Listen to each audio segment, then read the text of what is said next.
Hi, everyone. Welcome to the MIT Mobile Forum. Today, I'm really glad to have Drago Anguelov from Waymo join us to talk about the technology stack behind the Waymo autonomous driver. So today, we'll arrange the following. Instead of for Drago presenting, we'll just have a dialogue. I prepared about 20 questions. We'll go through the questions. We'll take about 45 minutes. And the last 15 minutes, John will curate the question from the audience. Drago, you don't need to monitor the chat. We have a very busy chat. People are very active asking questions on that. John will curate the question and pass to you orally on this. Right? Yeah. Sounds good. Great. Yeah. So for the audience, also, we encourage everybody to contribute an idea, either question or comments to this very exciting topic here. Right. So Drago, we'll start with Drago, I think, is by far the leader of the autonomous vehicle industry.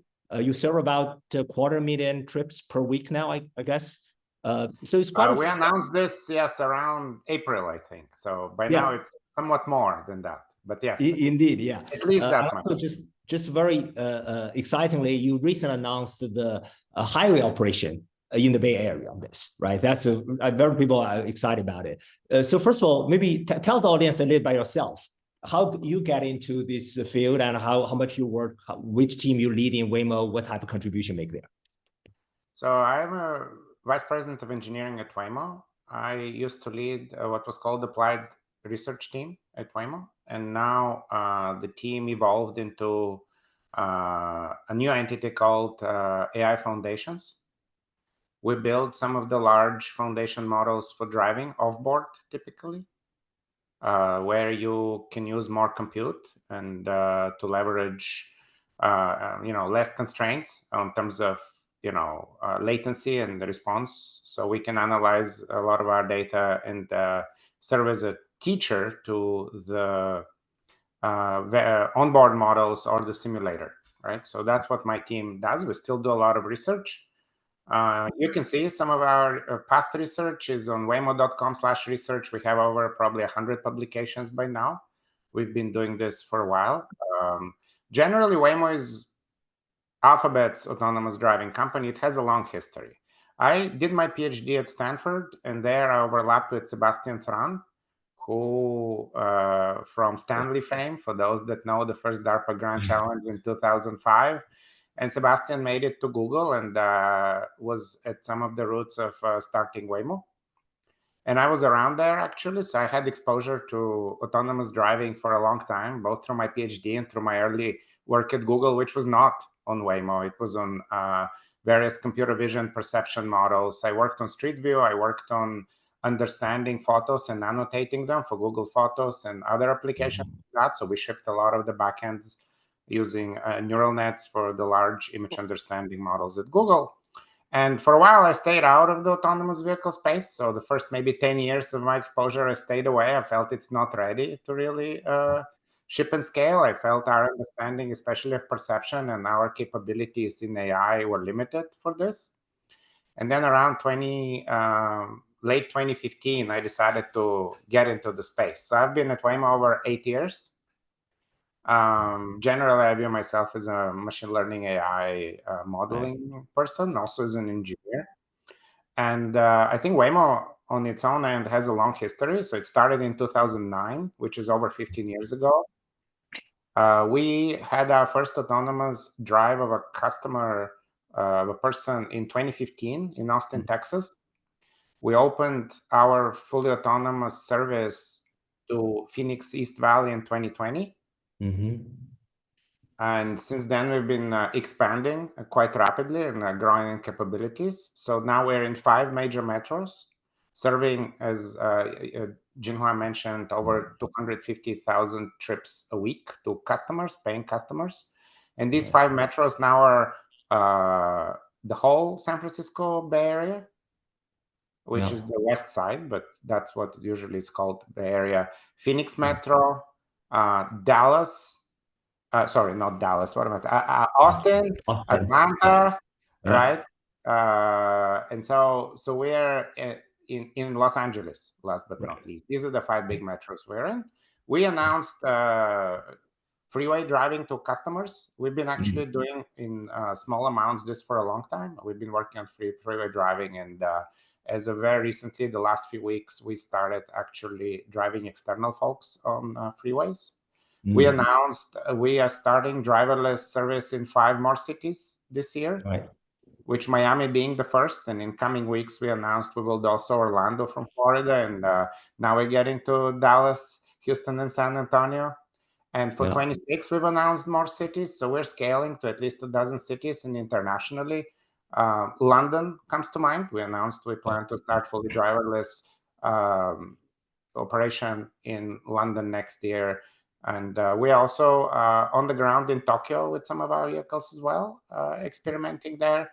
So we've entered the stage of scaling our service and letting, I guess, many millions of people at this point experience it in more and more cities and more conditions, which is, of course, from suburban to dense urban with San Francisco, which is probably the second densest city in the United States, to highways now, to potentially snow. We announced we will do Detroit, San Diego, right? But so we are expanding our operational design domain and trying to really cover the full space of needs that are needed for autonomous rides.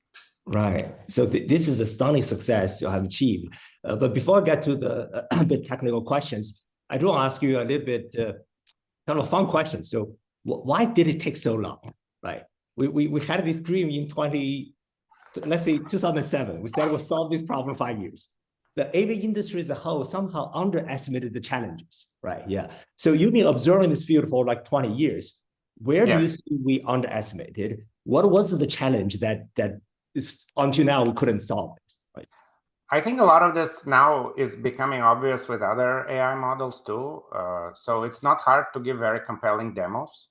You can do it fairly quickly. Maybe in a year or two, you can have compelling demos. Actually, in 2010, there was a challenge, I believe, by the founders of Google for the self-driving car project to drive, if I remember correctly, at least 10 100-mile paths in routes in California without disengagements each. And they did do it then. That was 2010. My first ride at what's a Waymo vehicle was in 2012 on the freeway. So there's been a lot of, rides experienced and demos given. But I think what is the challenge with this technology is you need to have a high level of trust. And you need to be able to handle a really wide variety of cases to put them at scale into the world. And I think, and you need to handle it without, safety problems, without accidents that can really injure people. And handling such a wide range of things, I don't think people appreciate it. What I call how long the long tail is. Right?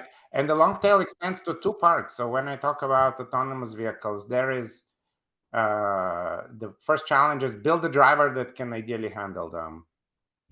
Right? And I think this now a lot of people do. And in L2, for example, you can put out a driver that mostly drives most cases now, one way or the other. But to have L4, you also need to convince yourself that you believe this driver actually is safe. Right? And building it and convincing yourself it is safe at scale are both very formidable challenges and both take a good amount of time. So for L4, you need to master both. So when you combine all of these things, right, it does take some time.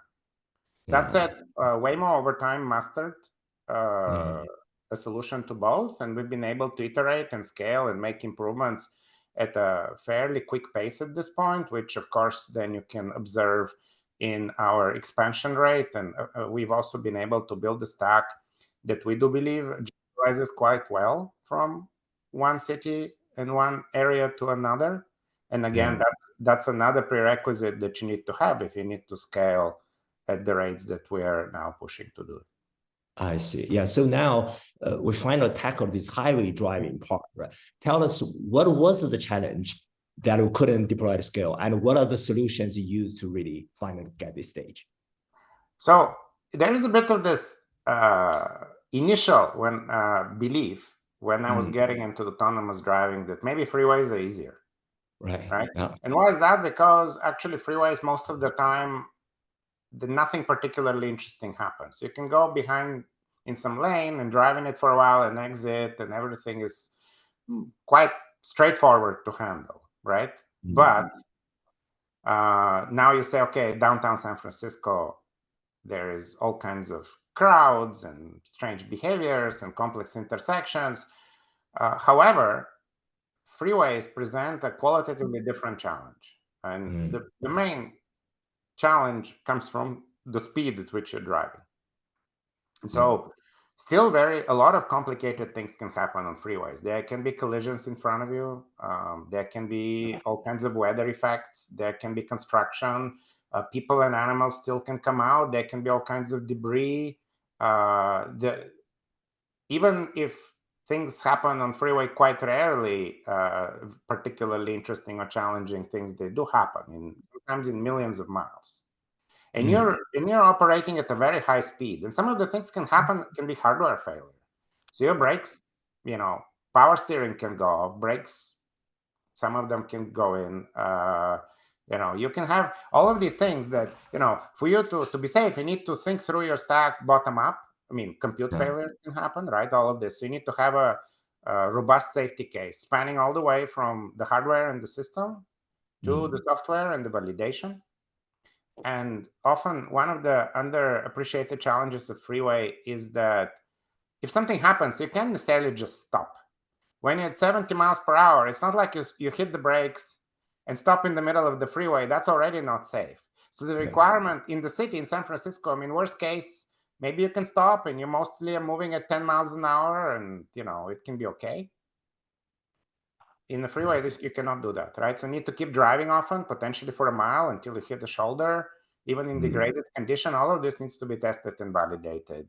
And so between the rare events and the additional system-wide safety requirements, it can take a while, right? That said, we've been working on it steadily for many years, and I think we believe at the point where we can start rolling it out to the public, it is a big milestone. A lot of people at Waymo are quite excited. They've been working on it for a while. I see. Now you open in the Bay Area. Presumably you will open in the Phoenix very soon as well, right? Phoenix, because you even have a bigger ODD, it makes even more useful to have the highway driving here.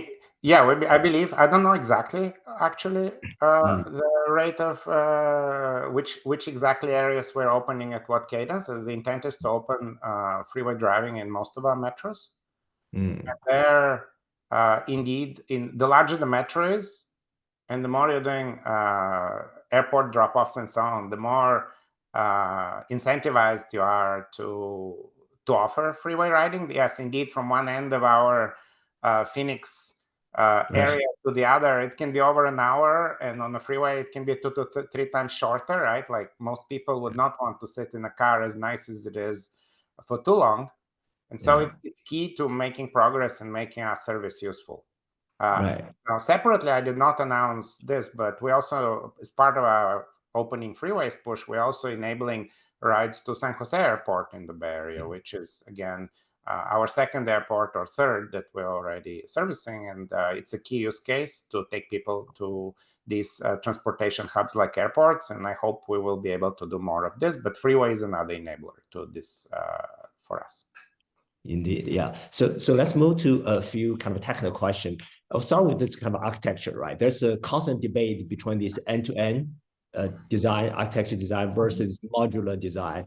Yesterday during our conversation, you said Waymo take a more practical approach, right? So you choose to take a handful of these major modules, still kind of independent, and you inject the end-to-end at a certain point. Give us a picture of how your strategy is in integrated two thinking here.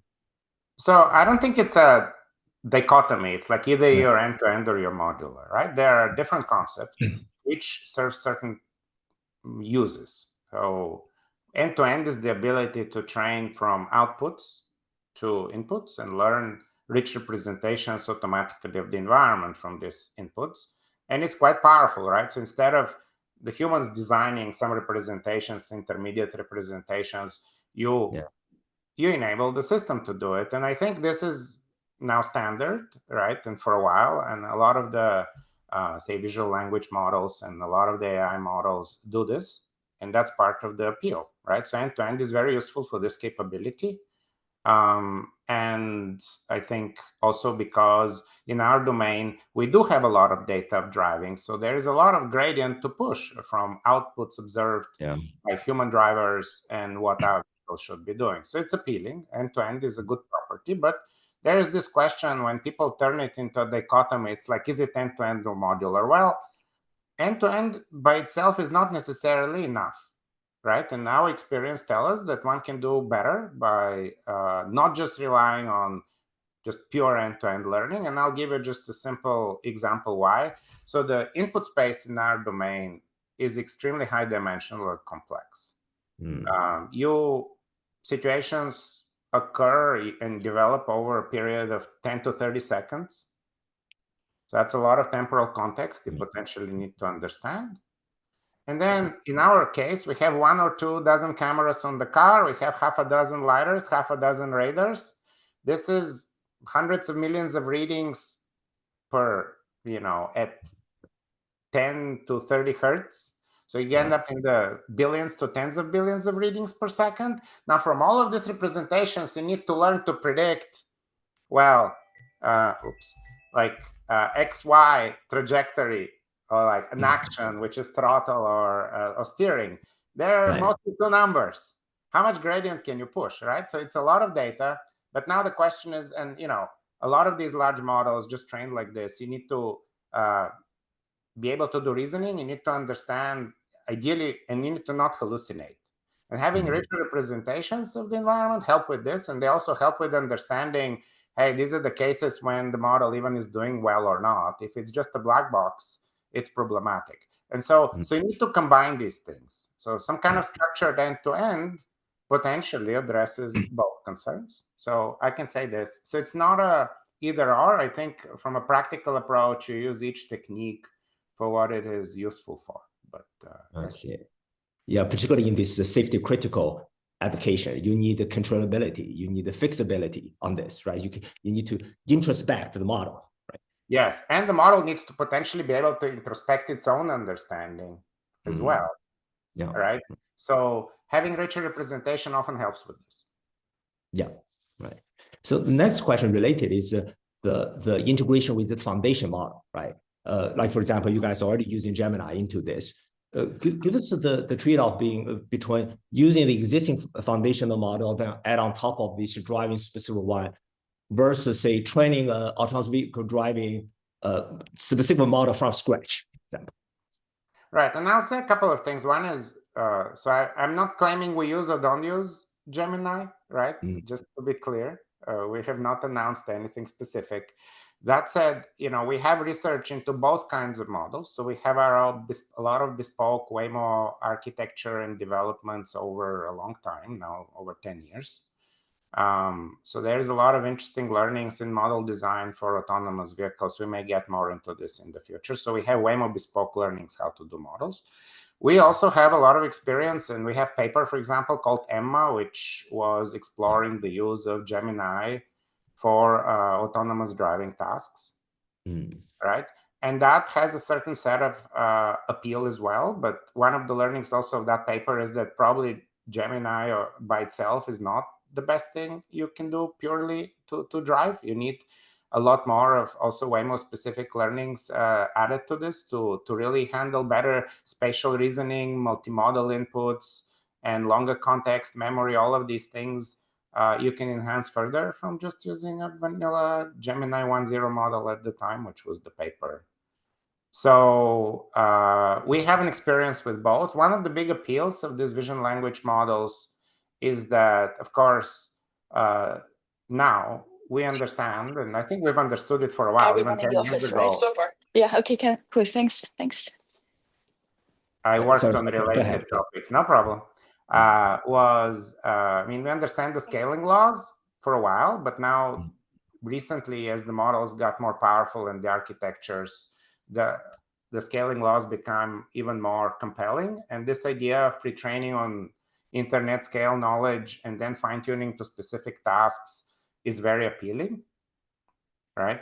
And so this world knowledge of vision language models, for example, derived from the whole internet, both as language and as image, is appealing. And we want that. We don't want to necessarily observe every single situation ourselves. If I can transform world knowledge, it's appealing. Now, recently, there's been this other very interesting trend called world modeling. Yeah. And this is causal or acausal video prediction. And particularly interesting for us is the causal variant of this. So for those of you that follow some of the generative AI modeling, there was a really interesting model called Genie 3 by DeepMind. And that's a world model. World model learns to essentially dream future video of scenes and potentially create future video of scenes with controls, which can be language or potentially even steering controls. They could move with the keyboard and steer some kind of virtual bicyclist in some environment. So these world models also capture interesting knowledge from video. It's a visual temporal knowledge. That's also very interesting. So bringing these capabilities into our stack are very appealing. That said, for us, because we're fusing multiple rich sensors, including 3D, and we want rich spatial understanding, a lot of these adaptations require a little bit of Waymo special sauce to truly land in the best possible way. So we combine the two. Yeah. So a couple of follow-up questions there. Yeah. Yeah, maybe the three follow-up questions on the later we'll talk about the scaling law, also the water model. But let me start with the when we talk about this vision model, they typically it's a camera-based, like a 2D vision. That's right. But in AV, we drive in the 3D real physical world. Okay, I'm using LiDAR on this, right? So what's the distinct challenge in incorporate the 3D data? So we have certain investigation into this.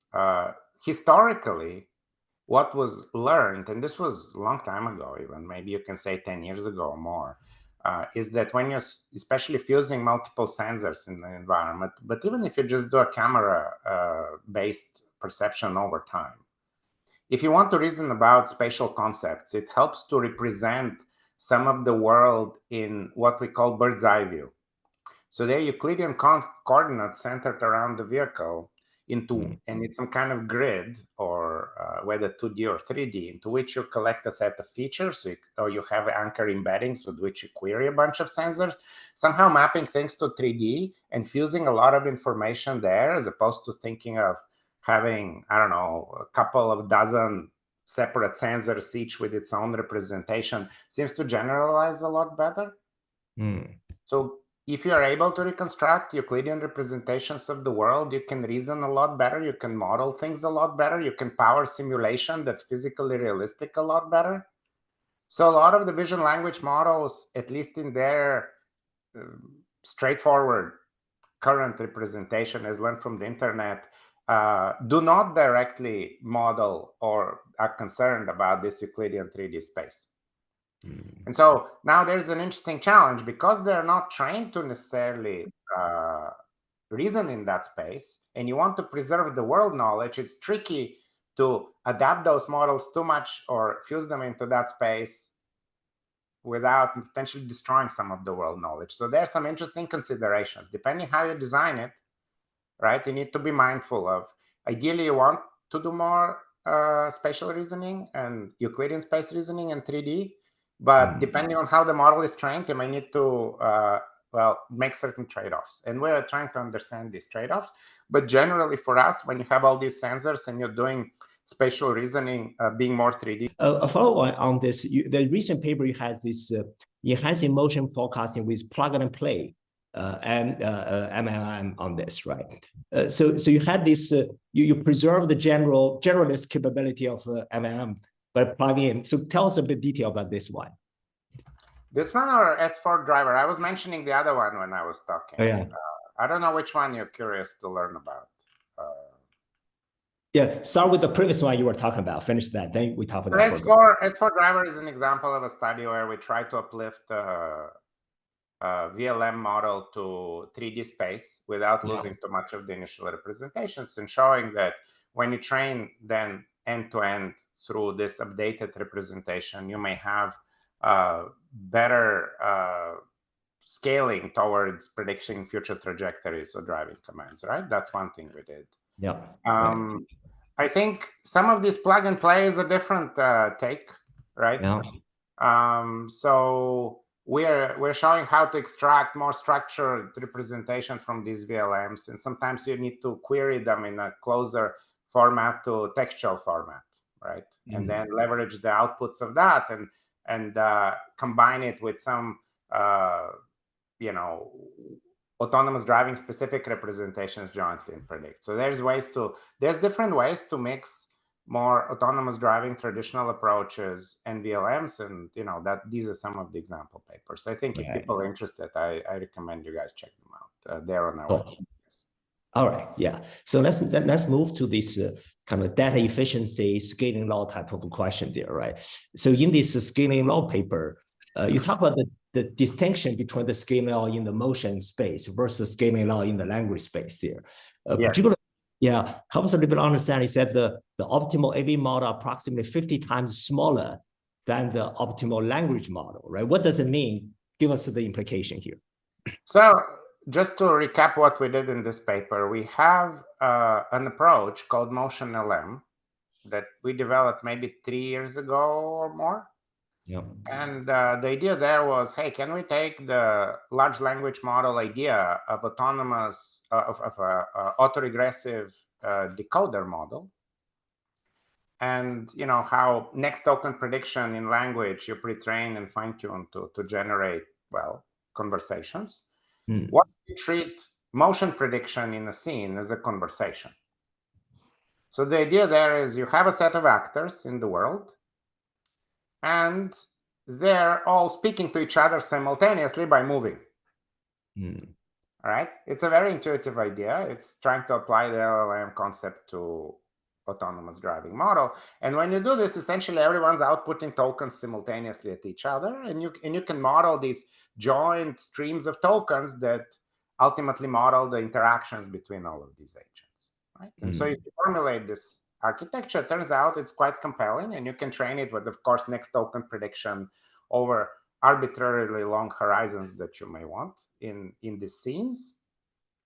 And then you can apply them to forecasting. So why is forecasting important of agents? I think just to ground people here, autonomous vehicle domain is the first, at least I worked in, and one of the first in robotics, where you really have these safety critical interactions that are multi-agent interactions. So a lot of the challenges we're solving is not hitting, certain pole near the road, or an static object in front of us. A lot of them require complex negotiation and interactions with human agents and other agents, whether they're drivers, pedestrians, bicyclists, and so on. And so you have this multi-agent interaction. And furthermore, you need to model it in a simulator typically, because once you start replaying a scenario that was interesting and you start doing different behaviors, the agent needs to respond to you. So their behavior depends on your behavior. So if you want to play out the scene and understand what happens, you need some kind of bespoke modeling of agents too, not just yourself. So then you have a world model that predicts possible futures.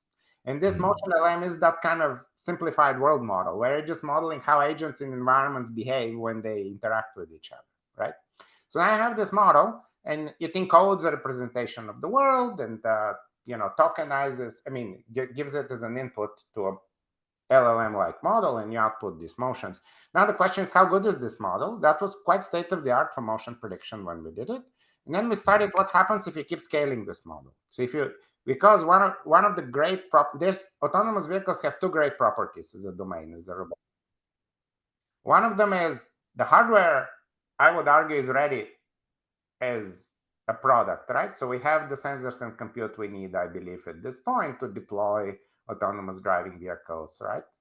Second is we have a ton of demonstration of human behavior, of often the humans, even experts in driving. We get to observe not just our own drivers that drive our cars. Sometimes we have drivers driving our cars. They can teach us how to do it. You also observe other humans drive the cars too around you. So there is no shortage of demonstration. Most robotics domains, other than autonomous vehicles don't have these two necessarily yet in the amount we have. So it's really appealing. Now we have this multi-agent problem and safety. I mean, a whole bunch of challenges ourselves, but this is at least, wind at our back. So now with these models, because we have all this data, you can say, well, how much does it generalize and how well does it scale? And there are two interesting differences between LLMs, at least, and the models we experiment, these motion conversation models.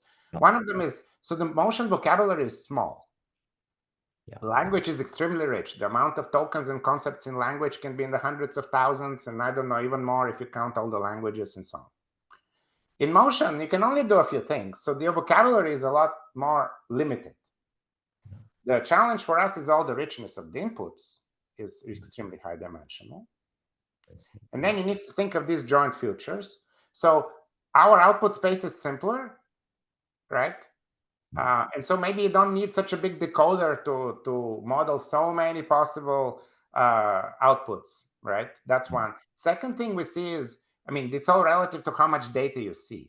So also our data is less diverse potentially. If you just drive, a lot of the driving is boring. So the scaling laws are affected by this as well.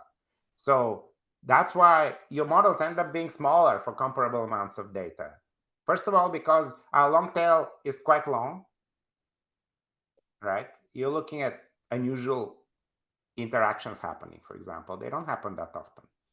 And furthermore, our output space is simpler. So some of these things, I don't truly have a definitive answer why the scaling laws are a bit different, but there's some really good properties of the scaling laws also in this paper for this architecture. So traditionally in robotics, there's this question, if you train a model to imitate with, say, next token prediction, with teacher forcing, for those that understand these concepts. The question is, okay, so you trained it what's called open loop. You feed it some input, you have it dream some possible interactions. Right? Each step at a time, you can teacher force and train it. And that's called open loop. Does it apply in closed loop? Meaning closed loop means you're running, so you learn some behavior model. It's some kind of action policy. It takes in an observations of the world and takes action step by step. And typically for us, the challenge is for us to understand how well a driver is doing. It needs to drive on its own policy for a while, and then you look at the outcomes. So you need in a simulator with all these agents that also, of course, have their own policies that are chosen suitably to test the driver and be realistic. And it's actually its own charming topic. And so now, right, where was I going with this? Yeah, so you're doing this closed loop rollout. Now, if you train in open loop, the question is, do the model translate the gains in closed loop? In closed loop, there's an additional problem. It's called covariate shift. As you accumulate errors in your predictions, you can increasingly get out of domain for the model. And then the machine learning model can do worse and worse and diverge and potentially, start behaving suboptimally. So one of the interesting things we were studying is like, and it actually differs by architecture. So the different architectures and formulations, open loop often does not translate to closed loop performance. You can improve open loop. There is a bunch of papers and studies on this. And closed loop can get worse. For this model, what we found is one of the good properties is actually open loop improvements translate to closed loop improvements. This is not a given, but it's really good result. It's a good property of this specific model. And that's one of the things we showed with this paper. Right. Nice. Yeah. And also the detail you mentioned, there's also cross-agent skill transfer. That's also really interesting benefit from that. Right. Yeah. Yes, you of course can. There is an interesting question when you study it. It's like, how many agents do you want to embody when you're training? How many agents do you benefit? If you want to learn a good planner, how does modeling of other agents help you learn a better planner is also interesting things you can study. Right. So it's a fascinating area. I think it's there's more such studies to be done with current other alternative models for doing this, like diffusion. I look forward to people doing more. Maybe we will do some. Right. Let me go beyond the paper a bit. You mentioned this is social interaction between multiple agents, right? A common kind of challenge autonomous vehicle had is the interaction with the first responders during special cases on this. That indeed requires some degree of social intelligence on that, right? So where we are in terms of the state of art in the understanding each other's gestures, intent, positions, all those. So we have been continually working on this. Yeah. And I think our capabilities in this have been improving.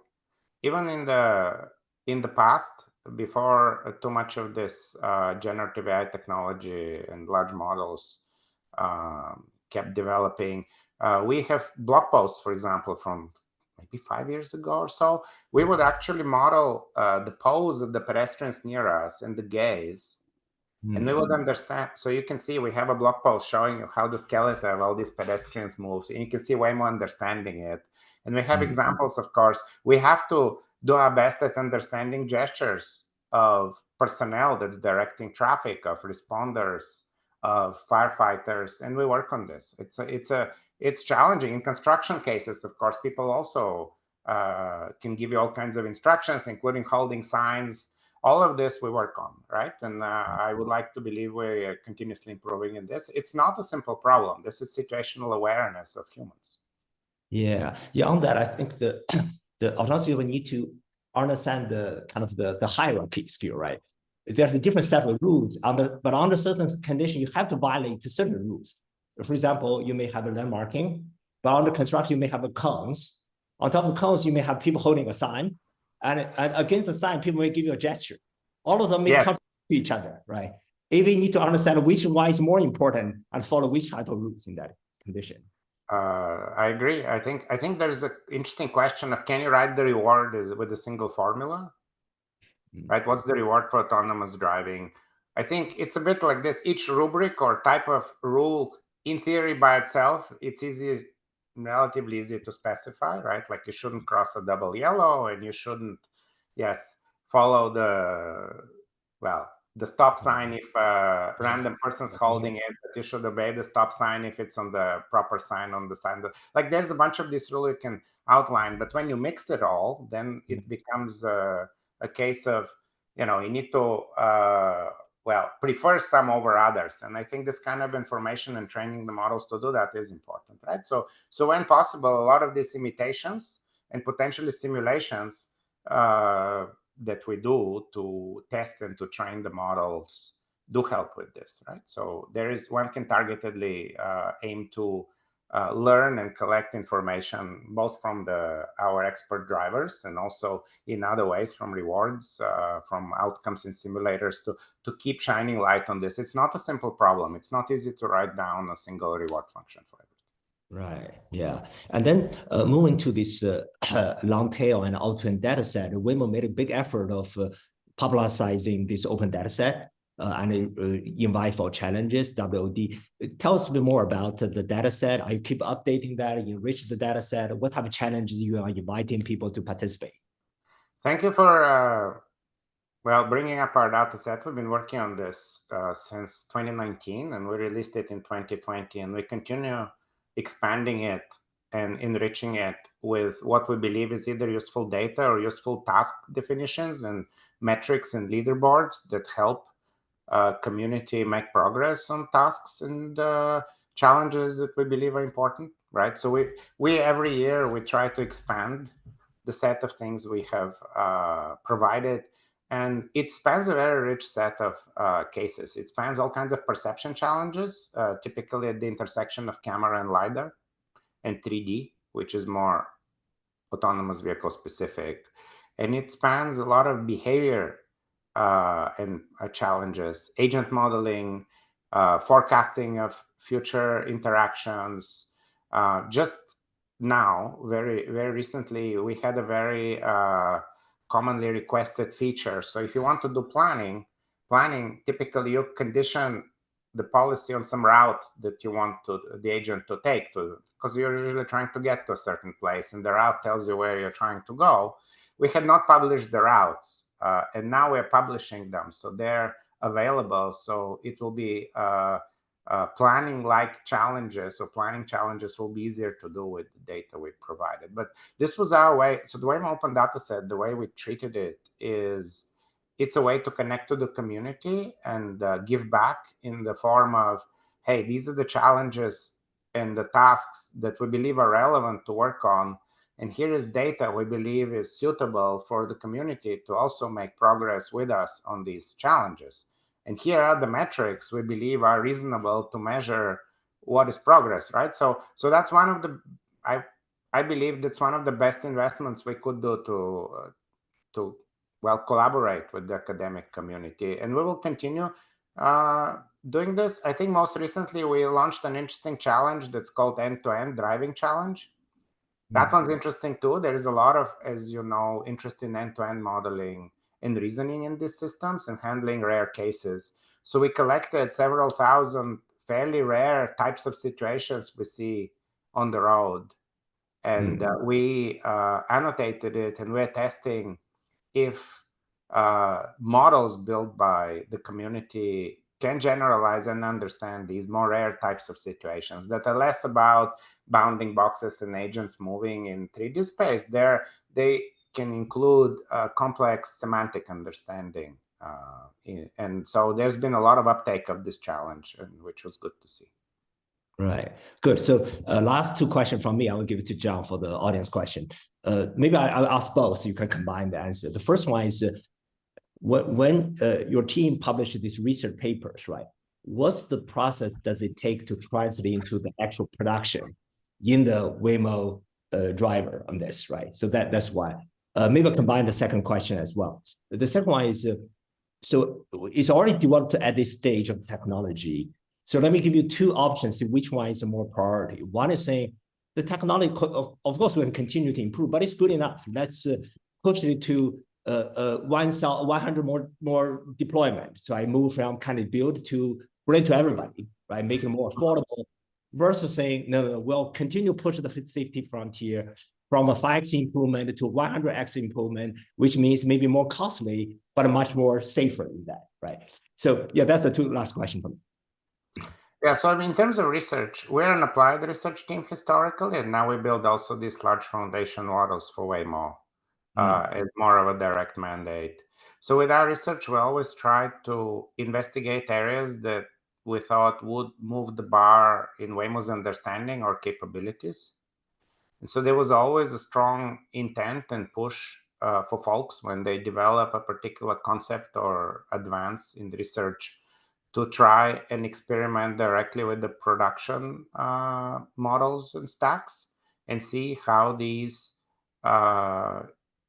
advances translate to production impact at Waymo. So we really emphasize this part.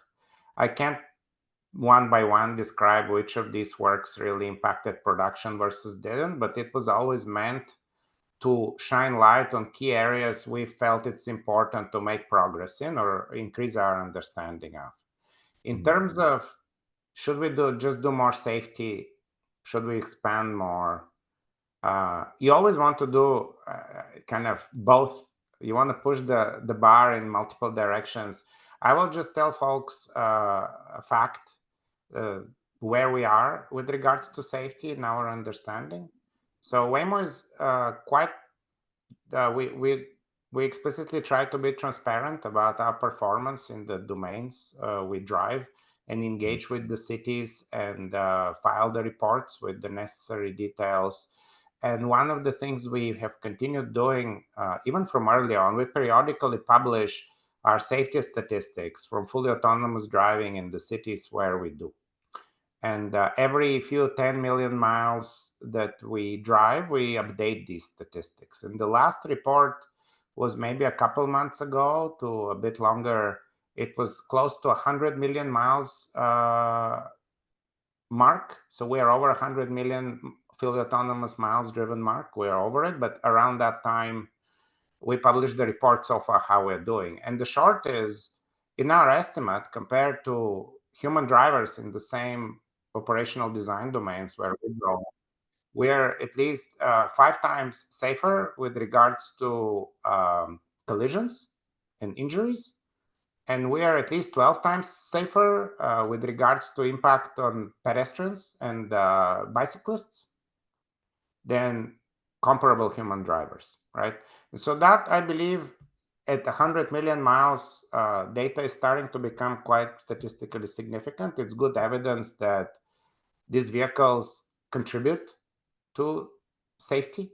And as I'm not sure most people know, I think a few of you do since you're in the domain, annually 40,000 people in the United States get killed in accidents. And so increasing safety of driving is a big factor, right? And I believe autonomous vehicles have a key role to play, but we need to, of course, follow and scrutinize and report how actually we do in these domains as Waymo tries to do. Now, separately, of course, and I started this conversation, we're trying to scale.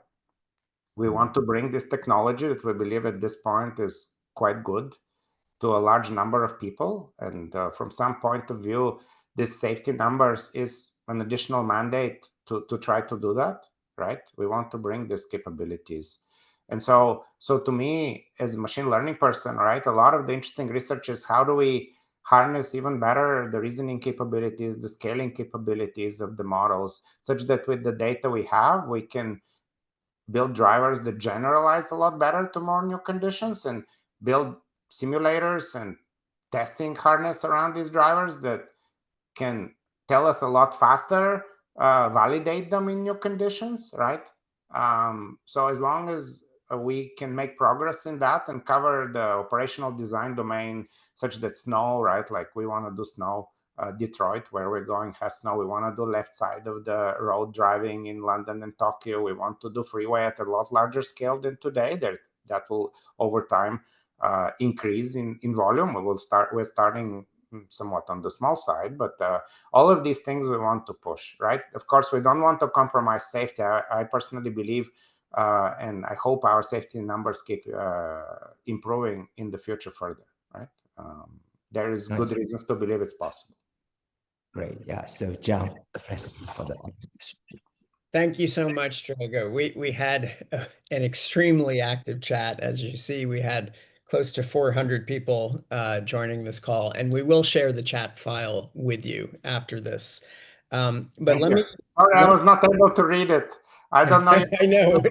I wasn't either. I thought I was taking questions out of this, but let's try a few. Let's go for a couple.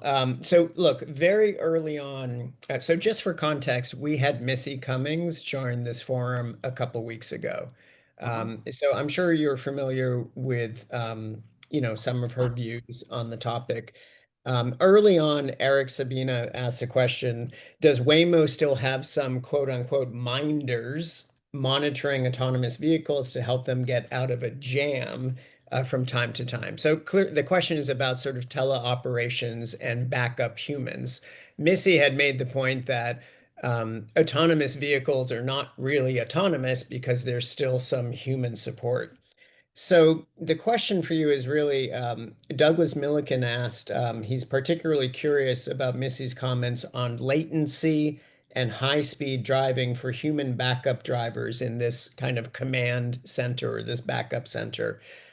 What can you share with us about that? Our vehicles primarily and the vast majority of the time are fully autonomous. And this operation support for us does not drive the vehicle at any time. So it may advise the vehicle in particularly rare situations that are unusual and may give it guidance under which the vehicle can decide to drive a certain way from usually a stopped position. But we do not rely on people taking over and driving vehicles in real time. As you said, especially in high speed situations, this is very challenging, right? And all this freeway driving, I don't believe it's easy to do because you need quick reactions. We're really trying to be as maximally autonomous as possible. Is it fair to say that you would foresee the role of these teleoperations centers declining moving forward into the future? I believe so, right? We increasingly handle, increasingly, we already handle the vast majority of cases fully autonomously, and we do not have these people drive the cars at Waymo. They don't drive the car directly remote. Okay. There was a whole set of questions about the operational design domain. So you touched on some of this already with Jinhua, but let's just start out. So Sal Tannenbaum asked, how hard is it to adapt the system to move the operation from one city to another or from one country to another? Actually, that was Daniel Mazidlauer. Sal asked, what magnitude of software modification is required when moving from drive on the right to drive on the left? Barbara Brega had a similar question. Any further comments on sort of how you guys are thinking about this new diversity of the operational design domain? So I think with the recent models, we see positive transfer between different types of vehicles and between different domains. And so the fact that we believe we will be driving London next year autonomously, I think should be some sign of the fact that we believe that, you know, there's significant positive transfer from right side to left side, right? I can say that. Generally, this is more and more the case. And I think when you have a big broad base of examples, I think every new domain needs less and less. Also, I think the more different a domain is, the more examples you need, but it's still the common base that we're collecting. I think it's a great platform that on top of which you need a lot less bespoke local details. Excellent. When you mentioned airports, a few people jumped in. So Robin Chase as said, you know, airports, this makes me wonder, how does an AV respond to, say, a police officer directing traffic in real time? Stanley Young mentioned, you know, it's a very dynamic environment with the curb, with construction, maintenance. Any sort of views on the unique challenge of a Waymo operating through a, you know, a chaotic airport scene? Well, it varies, right? Sometimes also vehicles have specific areas they go and park, but indeed, generally dropping off people and picking up can be very chaotic. We see a lot of chaotic environment in the city cars we drive in the first place. I would not say that the airport is particularly drastically different than things we already handle. Right. Okay. Fair enough. There was a question about why the expansions are mostly in southern states. That's because they don't have snow, and Yeah. we don't have to think and validate. And for one more challenging case before we have to, right? That said, snow is a matter of time. You want to launch a few cities. We are carving up the ODD, the full ODD in parts, right? So, you know, first you did suburban, then we did dense urban, then we are doing freeway, right? We of course did a bunch of weathers, fog, rain. We do even storms. We often drive up to fairly extreme precipitation. It's just, you know, it's nice to handle problems one at a time. Sure. And so we're getting to snow, but a lot of cities that have snow for a long time, it's easier not to do it at first. And so that's what we did. Right. Well, we were very excited here in Boston to see a number of Waymo vehicles on our roads, mapping and testing and so forth. And we certainly do have snow. So I hope that's a sign that Waymo is soon on their way to New England. By the way, we have been working with snow for years, right? So if you look at also blog posts and so on, we send vehicles and collect and experiment in snowy conditions from Lake Tahoe to, you know, Minnesota and so on. It just, you know, when you do deployments, you may want to take your time on some longer than others, right? We have not completely ignored snow. I think it's an important condition. It's just working towards it over time. Excellent. Unfortunately, we're out of time. We have so many more questions. At time now, we have a private question to continue. But Drago, this is exactly the deep dive I hope for. Thank you so much for giving us this 1 hour to share with the reader, for you to pushing the frontier of this AV technology. Also, as someone from academia, thank you for sharing the Waymo open data set so that the whole community can engage with this. Right, everybody, please join me. Thank you, Drago, for the presentation and conversation. Thank you so much.